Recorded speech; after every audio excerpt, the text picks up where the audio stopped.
I've been thinking about mothers a little bit differently recently.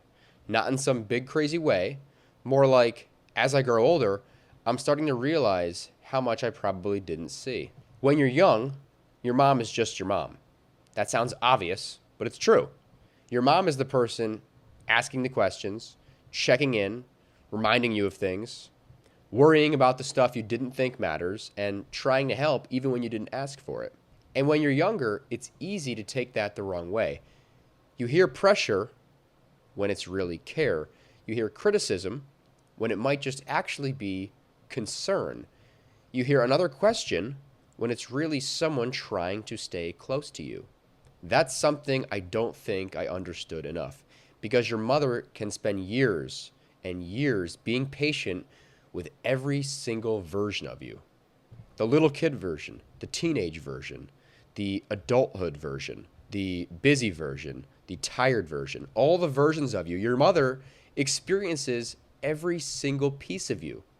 The version that also doesn't explain himself well, the version that gives short answers sometimes, the version that wants to be understood but doesn't always make himself easy to understand.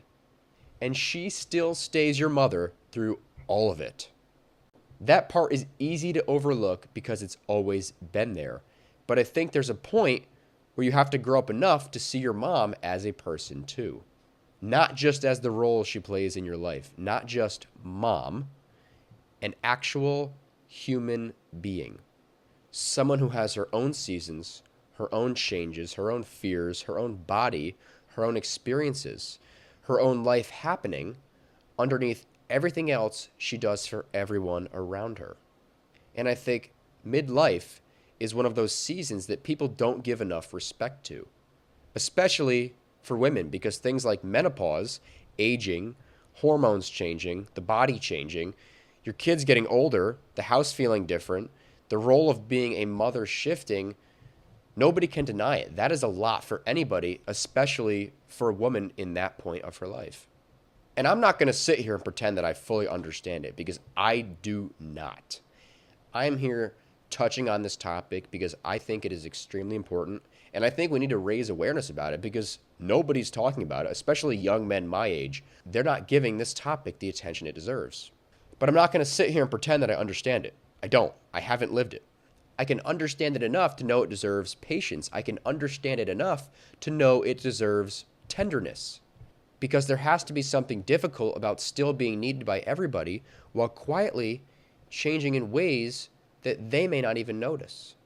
There has to be something lonely about being expected to stay steady while your whole life is moving underneath you.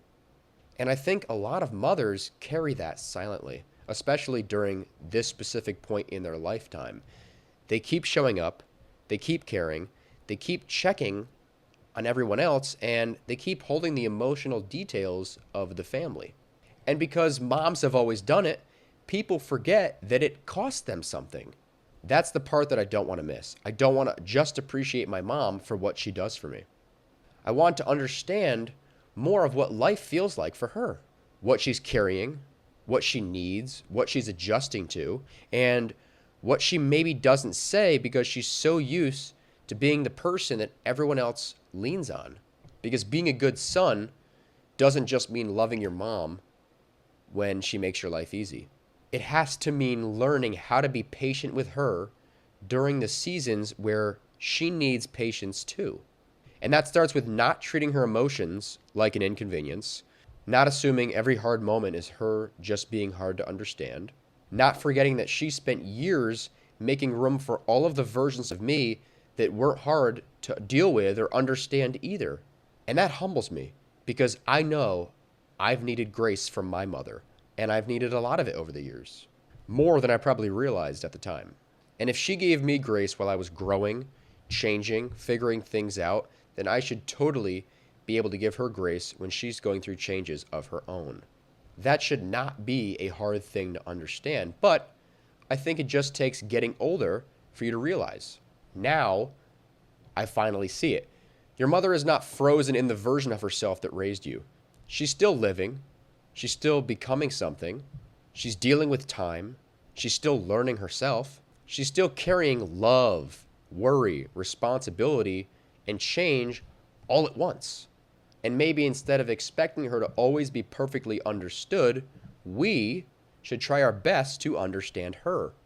Ask more, listen better, be softer. Notice when she's tired. Notice when she needs support instead of just assuming she'll always be the support. Because mothers are not machines. They're not built to absorb everything forever. They are people. And the woman who spent years and years and years of her life being patient with you deserves to feel patience coming back to her. So if your mom is in that point, that season, whatever you want to call it, that section of her life, whether it's midlife, menopause, aging, change, whatever that looks like in your home, don't reduce her to a mood, a tone, or a moment you didn't understand. Slow down, give her grace, and remember what she has been for you. Remember how many versions of you she loved through, and maybe let this be the season where you love her back with more maturity. Not just by saying you love her, but by actually seeing her.